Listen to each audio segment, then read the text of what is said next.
Hi friends, നമുക്ക് ചമ്മന്തിപ്പൊടി ഉണ്ടാക്കുന്നത് എങ്ങനെയാണെന്നൊന്ന് നോക്കാം. ആദ്യമായിട്ട് പിന്നെ കൊച്ചുള്ളി, ഇഞ്ചി, കുറച്ച് വെളുത്തുള്ളി, കറിവേപ്പില ഇട്ട് നമുക്കൊന്ന് ജസ്റ്റ് വഴറ്റാം. ചെറിയൊരു ബ്രൗൺ കളറാകുമ്പോൾ നമുക്ക് തേങ്ങ തിരുമിയതും കൂടി ചേർത്ത് ഒന്ന് ഫ്രൈ ചെയ്തെടുക്കുക. ബ്രൗൺ കളറാകുന്നോടം വരെ നമ്മളതൊന്ന് ഇളക്കി കൊടുക്കണം. അല്ലെങ്കിൽ ചിലപ്പോൾ അടിക്ക് പിടിക്കും.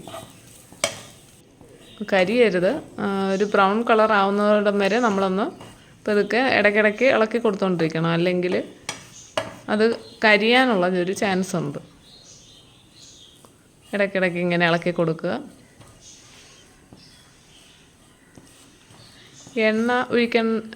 പിന്നെ എണ്ണ ഒഴിക്കേണ്ട കാര്യമില്ല. ഇത് ഇങ്ങനെ ഇടയ്ക്കിടയ്ക്ക് ഇളക്കി കൊടുത്താൽ മതി. ഒരു ഗോൾഡൻ ബ്രൗൺ കളർ ആവുന്നിടം വരെ നമുക്കൊന്ന് ഇളക്കി കൊടുക്കാം. ഇപ്പോൾ ഒരു ബ്രൗൺ കളർ ആയിട്ടുണ്ട്. അതിന് ശേഷം മാത്രമേ നമുക്ക് പൊടികൾ ആഡ് ചെയ്യാൻ പറ്റൂ. അല്ലെ പൊടി കരിഞ്ഞു പോകും. ഒരു ബ്രൗൺ കളർ ആയതിന് ശേഷം മാത്രമേ നമുക്ക് പിഴിപുളി, കുറച്ച് ഉപ്പുപൊടി, മഞ്ഞൾപ്പൊടി, മുളക് പൊടി, കുറച്ച്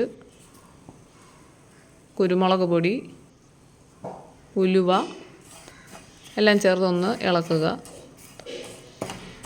കുറേ നേരം ഇട്ട് അത് ഒത്തിരി നേരം ഇട്ട് ഫ്രൈ ചെയ്യേണ്ട. കുറച്ച് നേരം മാത്രം ചേർത്തൊന്ന് ഇളക്കി ഒന്ന് ചൂടാക്കിയാൽ മതി. പൊടി ഒന്ന് ചൂടായാൽ മതി. പിന്നെ തണുത്തതിന് ശേഷം മിക്സിയിലിട്ട് അടിച്ചെടുക്കുക. നമ്മുടെ ചമ്മന്തിപ്പൊടി റെഡിയായി. ഇഷ്ടപ്പെട്ടെങ്കിൽ ലൈക്ക് ചെയ്യുക, സബ്സ്ക്രൈബ് ചെയ്യുക. ബൈ.